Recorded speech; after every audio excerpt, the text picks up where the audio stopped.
O crescimento tão beli, Unicef, ele é por pobre currículo. Saudações, seja bem-vindo à terceira edição do podcast da Universidade de Cabo Verde, na conversa com os reitores, numa altura em que a Universidade está a comemorar os seus 19 anos. Neste momento vamos fazer 3 edições até esta altura com a professora Judite Nascimento. Já ouvimos o primeiro reitor da Universidade de Cabo Verde, António Correia e Silva. Passamos para o segundo reitor, Dr. Paulino Fortes. Hoje a nossa conversa é com a terceira pessoa que assumiu a função reitoral aqui na nossa universidade, que é a professora Judite Nascimento, que entra numa altura de viragem da universidade em matéria da escolha dos reitores. Nestas edições de podcast estamos a fazer uma retrospectiva para ouvir essas pessoas durante esse período, as suas realizações, os desafios que enfrentaram e contar-nos um bocadinho de história da nossa universidade nessas épocas. Estamos então na 19ª edição aniversário da Universidade de Cabo Verde, a professora Judite do Nascimento.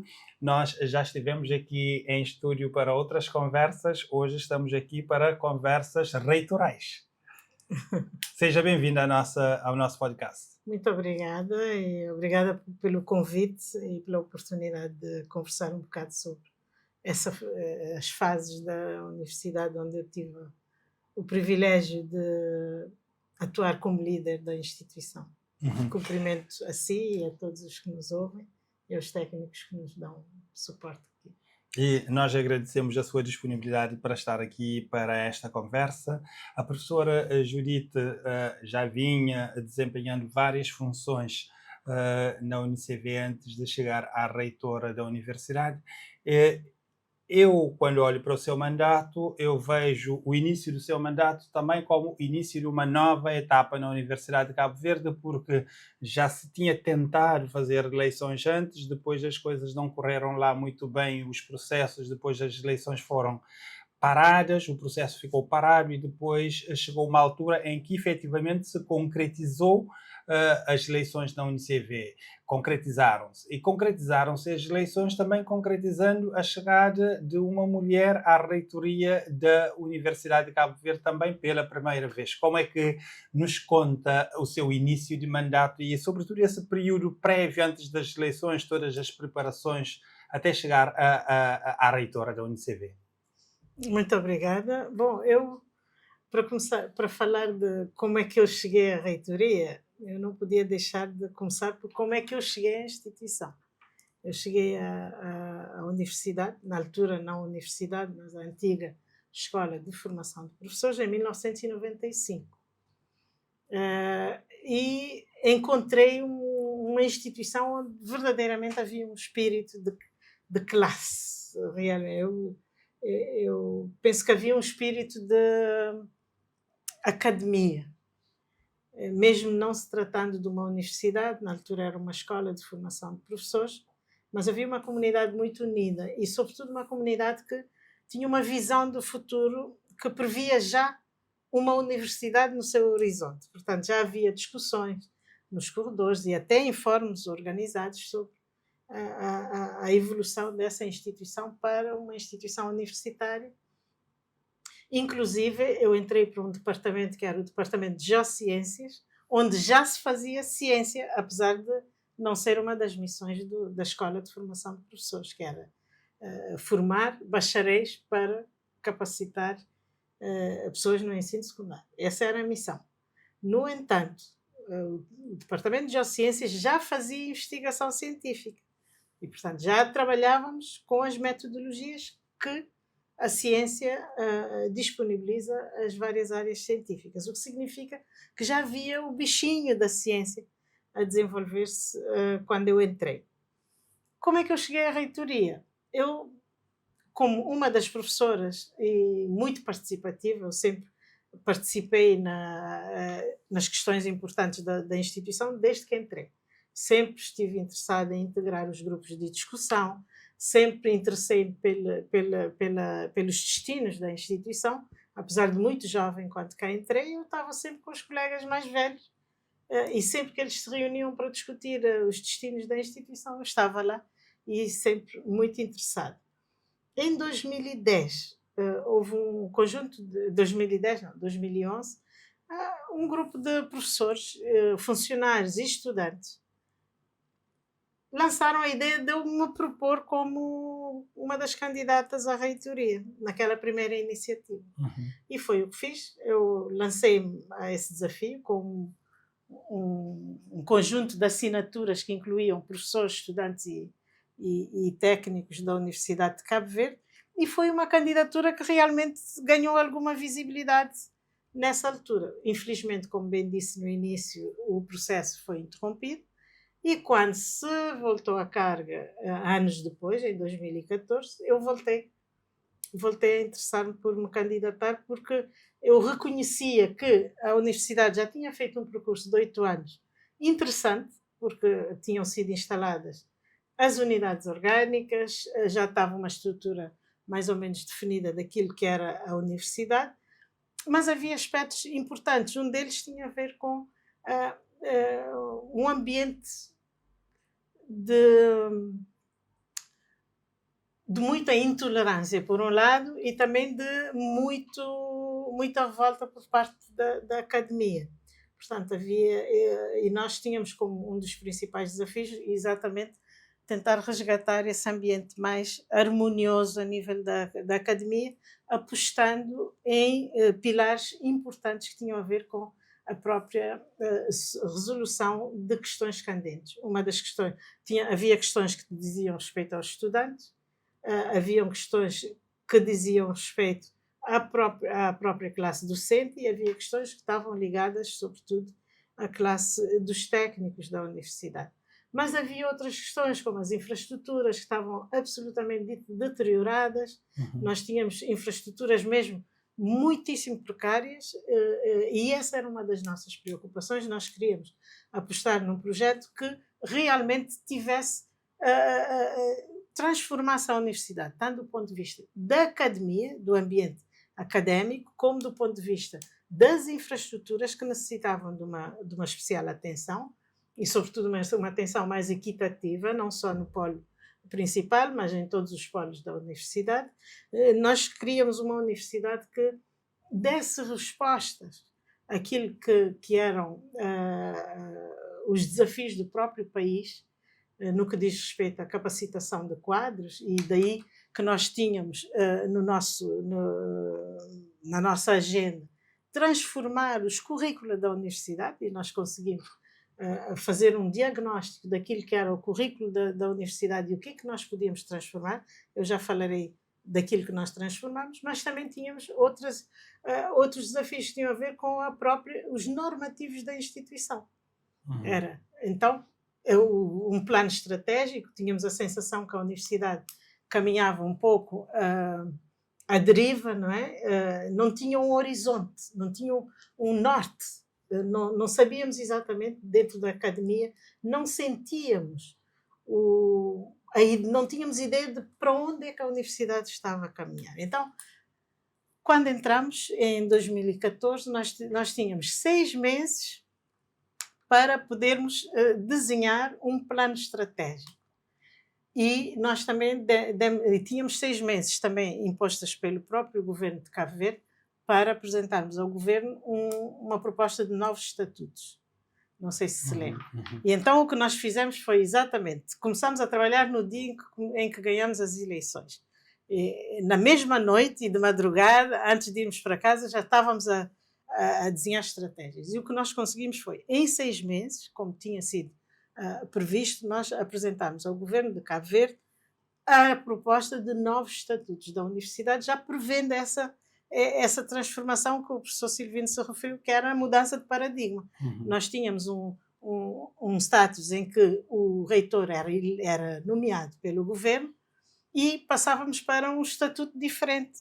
E tínhamos que apresentar ao governo exatamente essa nova abordagem, que era de uma instituição governada por um líder eleito em sufrágio interno, portanto, Exato. a própria academia autonomamente a escolher o seu líder. Sim, Eu gostaria de perguntar se, tendo em conta que foi eleita, a primeira reitora eleita, se entende que isso lhe deu prerrogativas diferentes na gestão universitária. sem dúvida nenhuma. Quando eu digo que nós tivemos 6 meses e nós conseguimos fazê-lo, é exatamente porque o estatuto de reitor eleito dá liberdade e poder para poder decidir do calendário e das agendas, sem descurar os compromissos com o seu estatuto de instituição pública. Portanto, a instituição pública não é independente, é autónoma.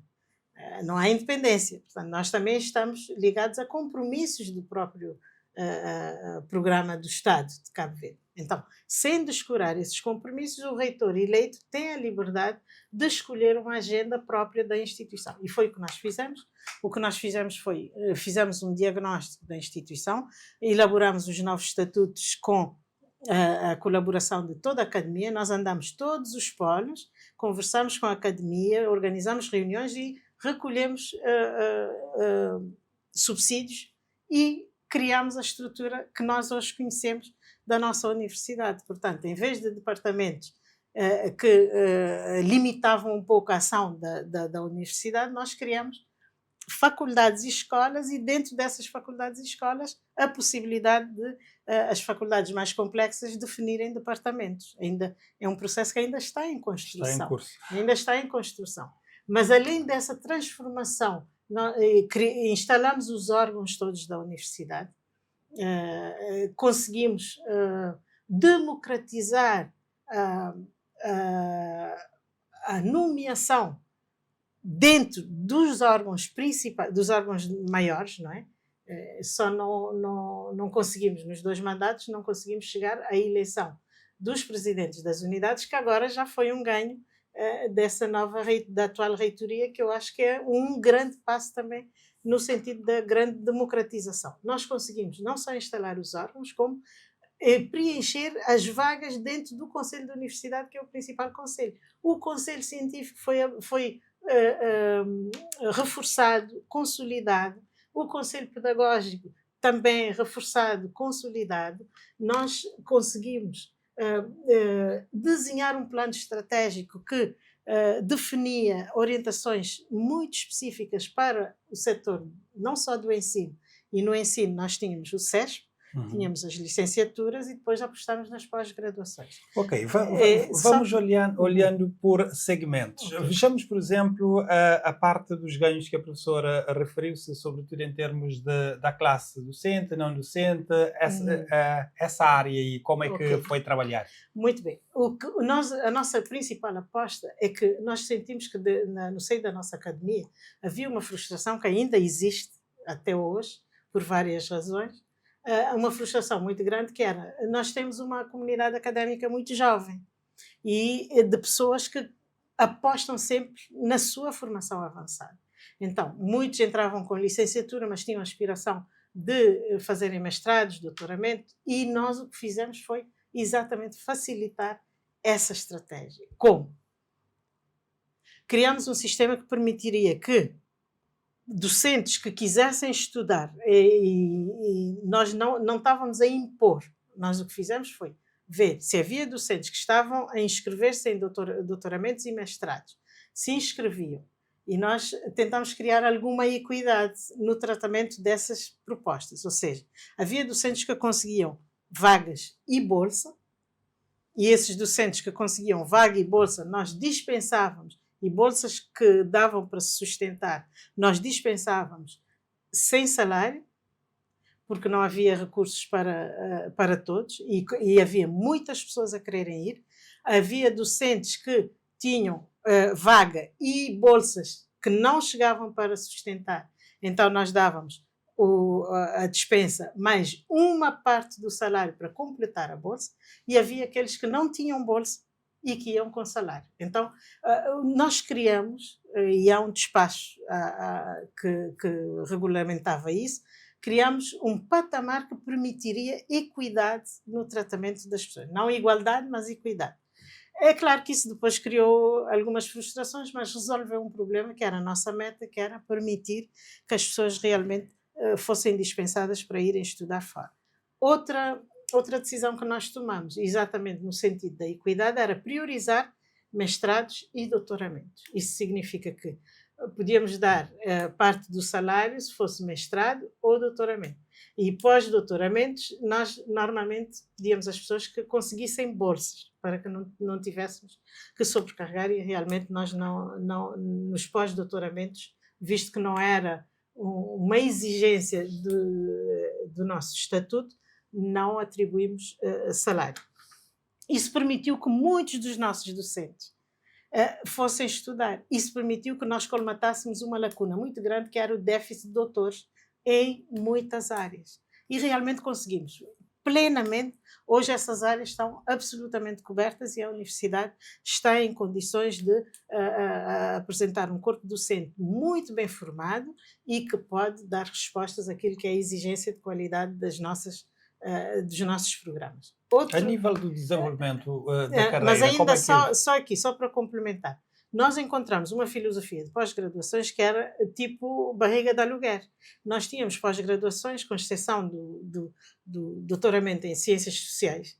Os outros eram pós-graduações de fora que eram implementados na UniCV. E nós tivemos muitos problemas com essas pós-graduações, porque, como eram geridas de fora para dentro, tivemos problemas com a própria gestão académica dos programas. Então, mudamos a filosofia e criamos um novo paradigma das pós-graduações. Pós-graduações, já que nós estávamos a capacitar doutores, seriam pós-graduações da Universidade de Cabo Verde e com parcerias internacionais. E apostamos na internacionalização das nossas pós-graduações. Multiplicamos as pós-graduações. Quando eu saí, tínhamos por aí cerca de 20 pós-graduações, entre os quais tínhamos 4 doutoramentos, e nós tínhamos 3, porque depois a UTA saiu, eu ainda estava como reitora e levou um dos 4 doutoramentos. Ficámos com 3 doutoramentos. E esses doutoramentos e pós-graduações e mestrados eram sustentados pela própria universidade, com parcerias. Apostámos na internacionalização, assinámos centenas de protocolos que nos permitiram verdadeiramente internacionalizar a universidade, tanto do ponto de vista da docência, tanto do ponto de vista da mobilidade, que nós passamos de dezenas de mobilidade para centenas de deslocações para fora e de fora para dentro. Portanto, não só multiplicamos a mobilidade, como também direcionamos a mobilidade para todos os setores, tanto técnicos como professores e estudantes. E, portanto, neste momento, nós estamos a beneficiar exatamente desse substrato que foi criado nessa altura. Eu ia fechar a parte dos docentes com a questão do desenvolvimento na carreira, para depois passarmos para ensino, investigação e extensão, não é? Por isso que eu queria segmentar aqui a nossa intervenção, porque já só nos falta 12 minutos, então vamos lá. Em termos de desenvolvimento, como é que foi avançando as coisas nessa altura? Nós tínhamos um projeto que era, e mostramos isso claramente, está no plano estratégico, está expresso. O nosso projeto era começar desde o início, desde 2014, traçar um plano de desenvolvimento da carreira, que previa iniciarmos com as reclassificações, ou seja, todas as pessoas que já tinham concluído o seu doutoramento até 2014 seriam reclassificados ao longo de 2015. E a nossa intenção era reclassificação no ano, progressão no outro ano, depois reclassificação e assim por diante, para garantir que ao longo dos anos aquilo se tornasse como parte do processo.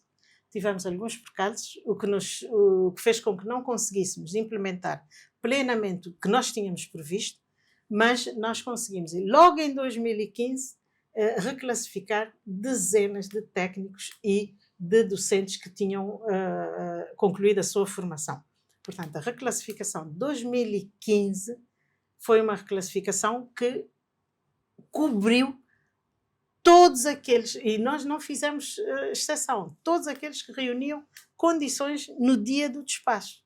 E realmente em 2015 foi feita a primeira reclassificação, correu tudo muito bem, ninguém reclamou e as coisas andaram. A nossa 2016 não conseguimos por limitações orçamentais, portanto não nos foi permitido fazer a progressão que tínhamos previsto.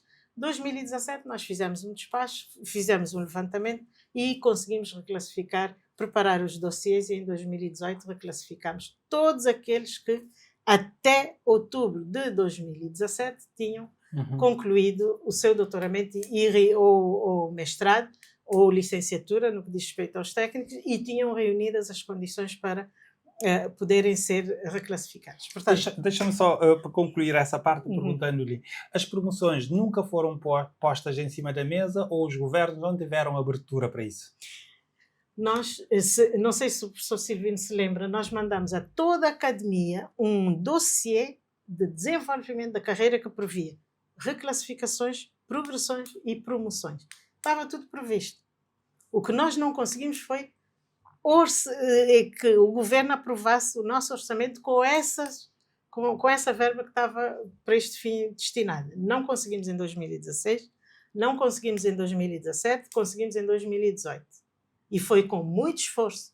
Não é que tínhamos conseguido, nós lutamos para que em 2018, e todos são testemunhas de que nós estivemos com um montante bloqueado durante 8 meses só para podermos provar que realmente tínhamos esse montante, porque havia muitas pessoas dentro da própria academia que duvidavam que houvesse essa verba. Então tivemos de janeiro até agosto com a verba bloqueada sem podermos mexer, que é algo de extraordinário, mas de qualquer maneira o que demonstra que realmente fizemos um esforço e lutamos até ao fim para podermos garantir essa segunda reclassificação.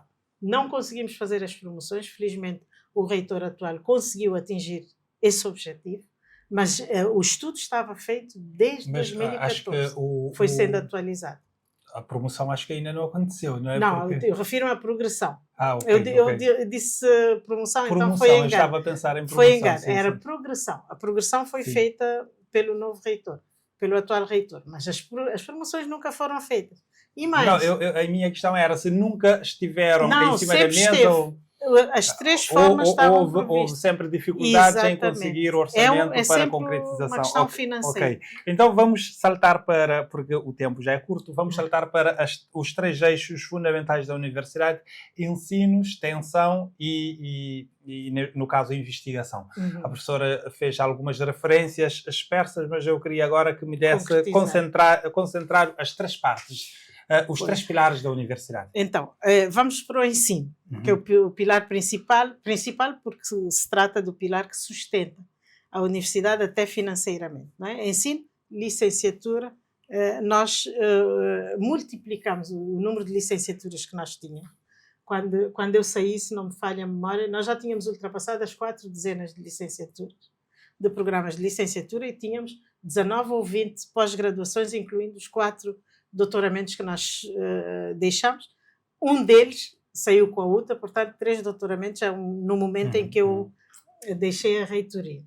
E isso foi conseguido mudando inclusive a filosofia. Houve inovação em termos de oferta, uma vez que houve áreas que foram perdendo também espaço em termos de procura? Exato. Um dos desafios que eu lancei, que nós lançamos, a equipe, que nós lançamos as unidades orgânicas, era verificar o que a nível internacional se eram as grandes novidades em termos de ofertas formativas a nível de licenciatura, mestrado e doutoramento, e que nos apresentassem propostas. E foi nesta senda que surgiram as grandes novidades, como o curso de Relações Internacionais e Diplomacia, como o curso aqui na Faculdade de Ciências Sociais e Humanas, que era uma faculdade onde nós tínhamos notado que havia uma regressão, digamos assim, do número de inscritos.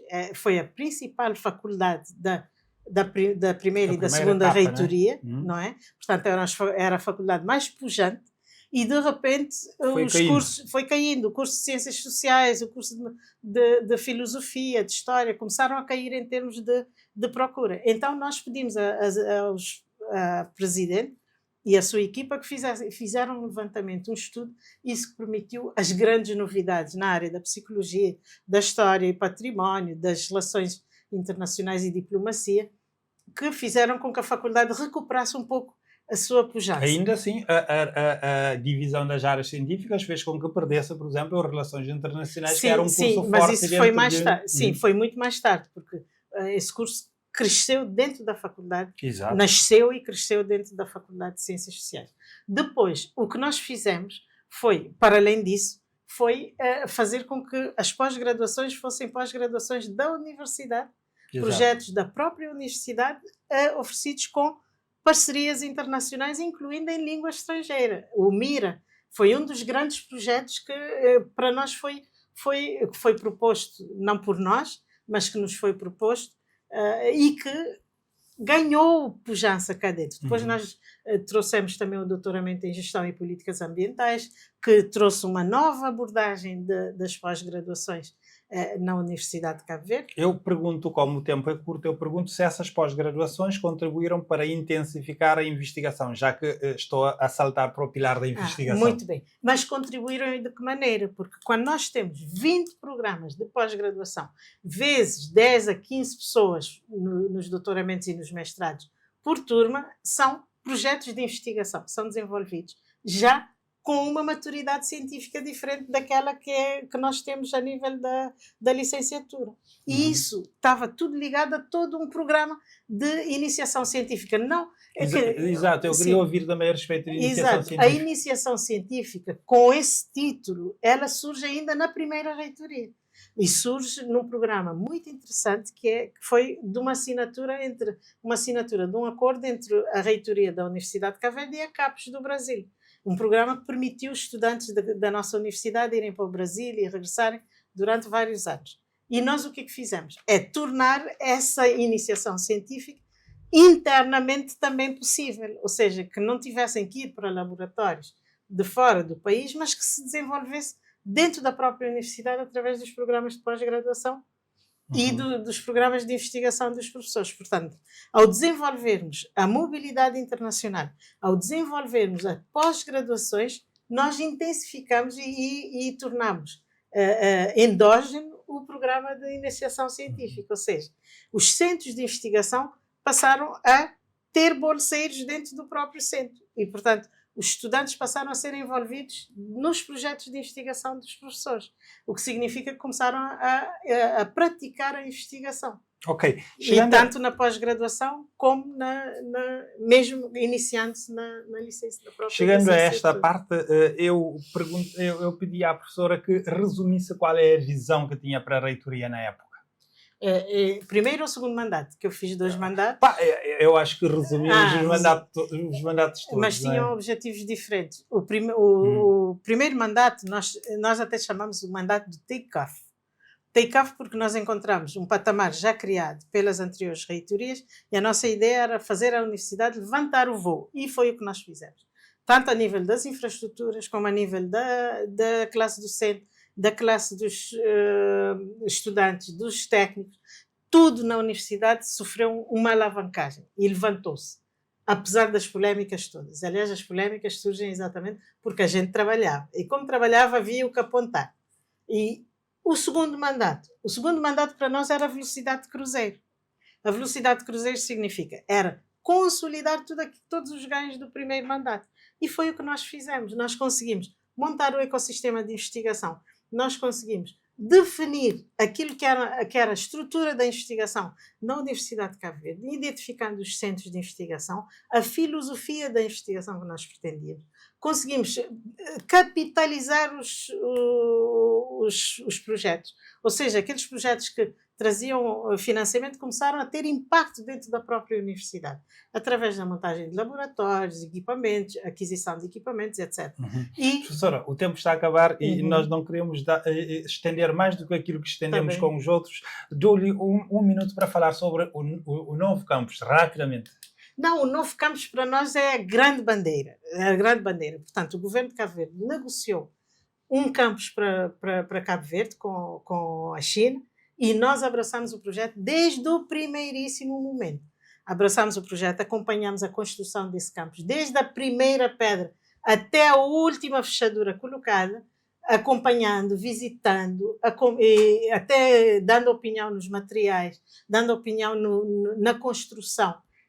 acompanhamos toda essa construção. Para nós é como um grande filho, não é? Uhum. E é a grande bandeira, a grande estrela de todos os 2 mandatos que nós fizemos. E se eu lhe perguntar quais Só são um os momento. marcos do E mandato? na sequência não é só o campus daqui do Polo, mas nós também transformamos o campus do Mindelo e aqui também na somada com a entrada da FAED. Portanto, no Mindelo nós conseguimos, com o governo de Cabo Verde e a cooperação portuguesa, reabilitar o antigo liceu, que hoje é uma grande estrela das nossas para concluir, infraestruturas quais são também. as 2 marcas do seu mandato, dos 2 mandatos? Um de cada mandato.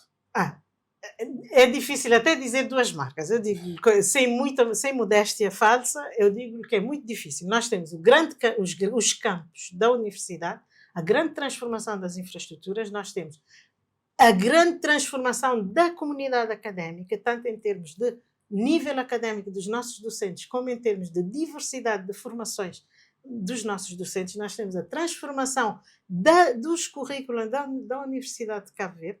Nós temos a própria transformação do ambiente académico. Foram grandes marcos do nosso mandato. Professora Judite. E a internacionalização, sem dúvida nenhuma, com a nossa Universidade de Cabo Verde, passou a ser conhecida, a Universidade de Cabo Verde passou a ser conhecida a nível mundial. Infelizmente o tempo é curto, tínhamos muitas coisas que poderíamos explorar, mas também a universidade é um espaço de diálogo, sempre há tempo para ir aclarando as coisas. Eu agradeço à professora por estar aqui conosco nós estamos com 19 anos da nossa universidade, no dia 21 fazemos a assinalação dessa data muito importante.